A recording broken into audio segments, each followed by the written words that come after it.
ഇപ്പോൾ ഉള്ളത് കോന്നി വകയാറിലെ യെച്ചൂരി നഗറിലാണ്, സമ്മേളന നഗറിലാണ്. നമുക്ക് ആ സംഘടനാ ചട്ടങ്ങൾ അല്ലെങ്കിൽ അതിനെപ്പറ്റി പറയുന്നതിന് മുമ്പ് നമ്മുടെ ഒരു പാർട്ടി കുടുംബം എന്ന് പറയുന്ന ആളുകൾ ഈ സമ്മേളനത്തിൻ്റെ പ്രതിനിധികളാണ്. ഇത് അച്ഛൻ, മകൾ, വല്യച്ഛൻ, ശ്രീകുമാർ, വൃന്ദ, ഹരികുമാർ അല്ലേ, ഇവരാണ് ഈ സമ്മേളനത്തിൻ്റെ ഒരു ശ്രദ്ധാ കേന്ദ്രം കൂടിയാണ്. ഇപ്പോൾ ഒരു കുടുംബത്തിലെ 3 പേരെന്ന് പറയുമ്പോൾ 3 പേരും വർഗബഹുജന സംഘടനയുടെ സംസ്ഥാന കമ്മിറ്റിയിലും ഒരാൾ സംസ്ഥാന വൈസ് പ്രസിഡന്റുമാണ്. ആദ്യം തന്നെ നമുക്ക് അച്ഛനോട് ചോദിക്കാം, നമ്മളെ പാർട്ടിയുടെ ലോക്കൽ കമ്മിറ്റി സെക്രട്ടറിയും ഏരിയ കമ്മിറ്റി മെമ്പറുമാണ് കോന്നി. സംസ്ഥാന KSRTAയുടെ സംസ്ഥാന വൈസ് പ്രസിഡന്റാണ്. വൃന്ദ? ഞാൻ ബാലസംഘത്തിന്റെ ജില്ലാ പ്രസിഡന്റാണ്, സംസ്ഥാന കമ്മിറ്റി അംഗം.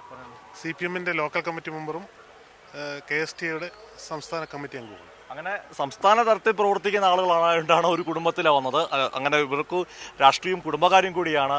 സഖാവേ, എങ്ങനെയാണ് ഈ മകൾ ഉൾപ്പെടെയുള്ളവരെ രാഷ്ട്രീയത്തിലേക്ക് കൊണ്ടുവരുന്നത്? പലപ്പോഴും അത്തരമൊരു വിമർശനങ്ങളൊക്കെ പലപ്പോഴും വരാറുണ്ട്. ഇവിടെ മകൾ ഉൾപ്പെടെയുള്ളവർ ഈ സമ്മേളനത്തിന്റെ ഭാഗമായിരിക്കുകയാണ്. വലിയ സന്തോഷമുണ്ടോ?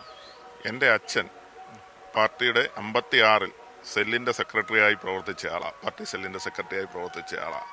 ആ ഒരു പാരമ്പര്യം ഉൾക്കൊണ്ടുകൊണ്ടാണ് അച്ഛൻ എന്നെ ഈ രംഗത്ത് തന്നെ പാർട്ടിയുടെ തത്വങ്ങളടക്കം പഠിപ്പിച്ചിട്ടാണ് എന്നെ ഈ രംഗത്തേക്ക് വിട്ടത്. അതുപോലെ തന്നെയാണ് മകളെയും ഞാൻ ഈ രംഗത്തു തന്നെ പാർട്ടി ഇപ്പം പൊതുവെ അങ്ങനെ ഒരു സംസാരമുണ്ട്, പാർട്ടിയുടെ പ്രവർത്തകർ അവരുടെ വീട്ടിലുള്ളവരെ പാർട്ടി രംഗത്തേക്ക് കൊണ്ടുവരില്ല എന്ന്. അങ്ങനെയല്ല, നല്ലൊരു ശതമാനം പാർട്ടി സഖാക്കളുടെ വീടുകളിലും അത് തന്നെയാണ്, പാർട്ടി പഠിപ്പിച്ചു തന്നെയാണ് പാർട്ടിയിലേക്ക് കൊണ്ടുവരുന്നത്. അങ്ങനെ ഞാൻ എൻ്റെ മകളെയും ഈ രംഗത്ത് തന്നെ ഇപ്പോൾ ബാലസംഘം മുതൽ ഈ പ്രവർത്തന രംഗത്ത് ഇപ്പോൾ അവൾ പാർട്ടിയുടെ മെമ്പറാണ്, ഒരു ബ്രാഞ്ച് അംഗമാണ്.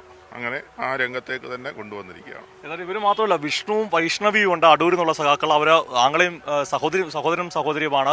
ഇപ്പം അച്ഛൻ എന്ന് പറയുമ്പോൾ 2 പേർ അച്ഛനൊരാളുണ്ട്, അത് തന്നെയാണ് പാർട്ടി എന്ന് പറയുന്നത്. ഒരു സന്തോഷമല്ലേ കുടുംബത്തിൽ നിന്ന് 3 പേർ? തീർച്ചയായിട്ടും ഞങ്ങൾ ഇപ്പോൾ ശ്രീകുമാർ സൂചിപ്പിച്ചതുപോലെ ഞാൻ 91-ലാണ് പാർട്ടി മെമ്പർഷിപ്പിലേക്ക് ഞങ്ങൾ 2 പേരും വരുന്നത്.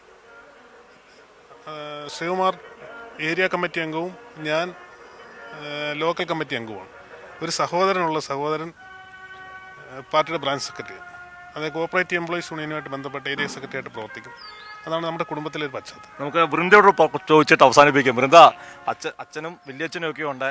പാർട്ടിക്കകത്ത് വിമർശിക്കുമ്പോൾ അച്ഛനും വലിയച്ഛനും ഒക്കെ നോക്കാറുണ്ടോ മുഖം? ഇല്ല, പാർട്ടിയിൽ സഖാക്കളാണല്ലോ. വിമർശനങ്ങൾ വന്നാൽ നമ്മൾ ആരെയും വിമർശിക്കുക എന്നുള്ളതാണ്.